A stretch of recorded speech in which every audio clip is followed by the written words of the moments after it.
Welcome to I Freaking Love Movies. I'm your host, Josh,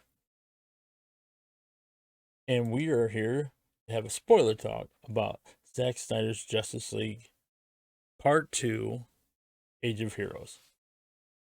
So we get to see where Steppenwolf's hideout is and where he's planning the unity of the mother boxes. And that's kind of one gripe I have with this movie, because except for the scientists that he captured, there's not really any civilians that are in danger.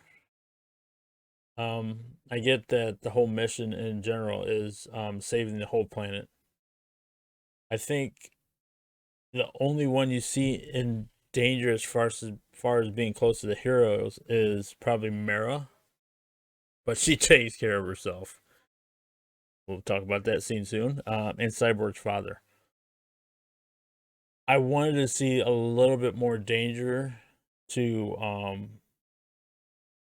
for like civilians or even loved ones to the team, just to give the heroes a little bit extra motivation. I think it would have made it go way more over the top, and it would have made the movie just a little bit better. And I know it's not Zach's fault. It's more WB. They didn't like how he handled Man of Steel and his lack of empathy for Superman and Zod, as they were wreaking havoc all over Metropolis. I mean, they killed a lot of civilians. But I mean, you can't blame Superman. It was this like first big fight against somebody of that magnitude. I mean, I don't think that he really had any other villain before that.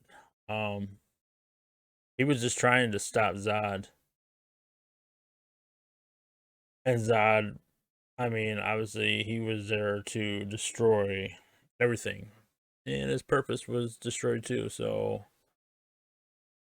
I mean, and that was also addressed in the BBS. I mean, to the point where a lot of the fight scenes, there were no civilians around. And I mean, that I'm sure that probably came from WB because they were nitpicking on that.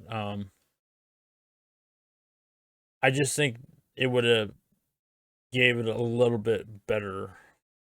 But that's just me being nitpicky.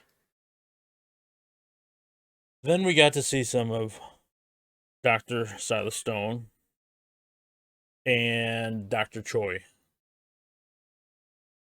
which adds a little bit more backstory to the Star Labs, which is great for the world building that they were doing for this. I think it would have been better to do the solo movies first on each one of these characters, just because it would have made it a better Justice League movie, and it wouldn't have had to been 4 hours long like this one does, because there was no introduction to any of the other characters. Dr. Choi would have become the Atom, which sucks because we may never get to see him become that. There's also a janitor scene in there which shows the parademons in the lab looking for the box.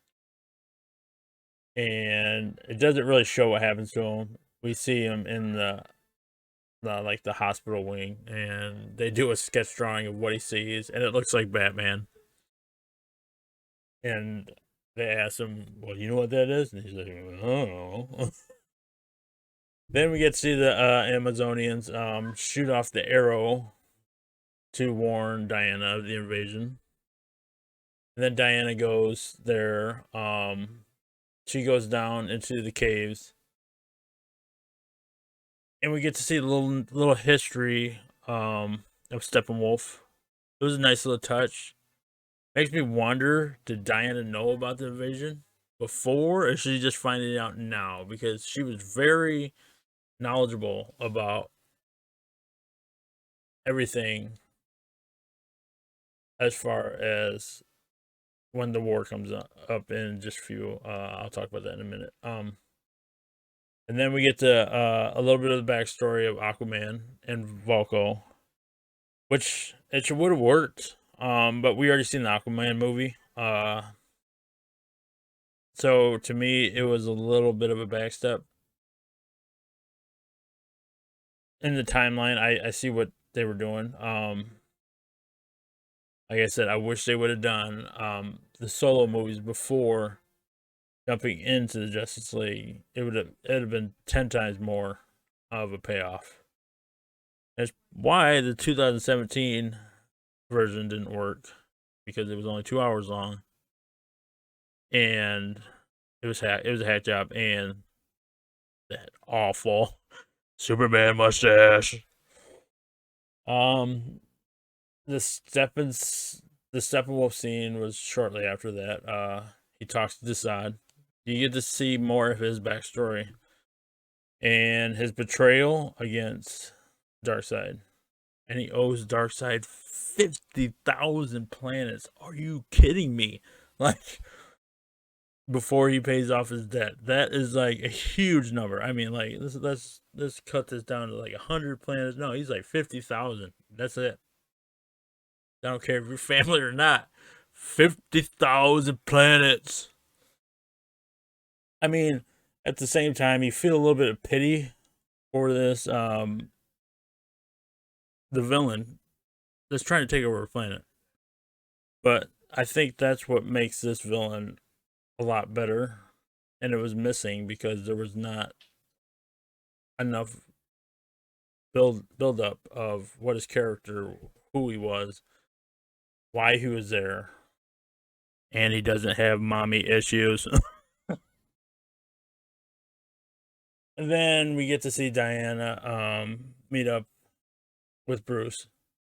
Breaks in to his security. He's like, that was pretty high tech security. Yeah, I just got in. Boom.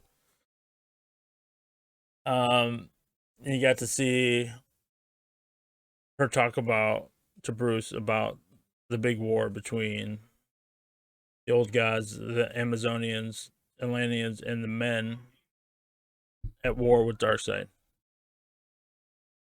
When Darkseid drops out of the ship,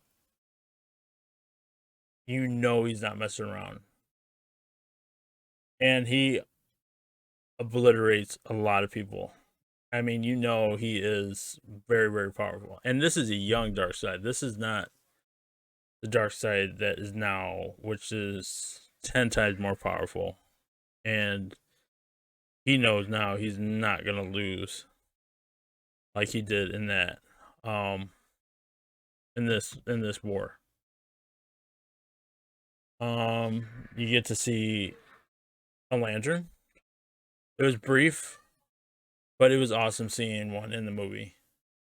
You'd see Zeus zap Darkseid, and later on the mother boxes, and then Ares jumps in with that near death blow to Darkseid. Blood everywhere. It ended